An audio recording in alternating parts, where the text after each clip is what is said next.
అందరికీ వందనాలండి. శ్రమ వెంబడి శ్రమ కలుగుతూ ఉన్నప్పుడు చాలామంది అనుకుంటారు, దేవుడు నా చేయి విడిచిపెట్టేశాడు, అందుకే ఇన్ని శ్రమలు వస్తూ ఉన్నాయని అనుకుంటారు.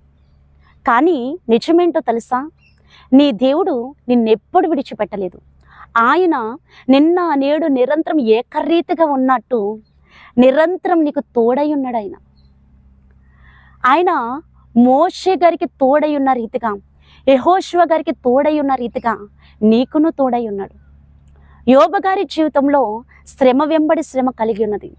యోసేపు గారి జీవితంలో కూడా చెరసాలనే శ్రమ కలిగి ఉన్నది. దావీదు గారి జీవితంలో కూడా ఎన్నో ప్రమాదాలు, ఎన్నో కష్టాలు ఎదుర్కొన్నారు. అంటే దీని అర్థం ఏంటి? దేవుడు వారి చేయి వదిలేశాడనా? కాదు. శ్రమలు రావడానికి కొన్ని కారణాలు ఉన్నాయండి. కొన్ని శ్రమలు నీ విశ్వాస జీవితాన్ని బలపరచడానికి వస్తాయి.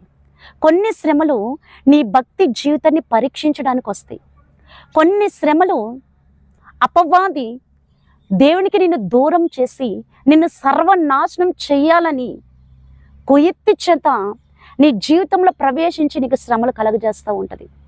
కొన్ని శ్రమలు నిన్ను దేవునికి దగ్గర చేయడానికి వస్తాయి.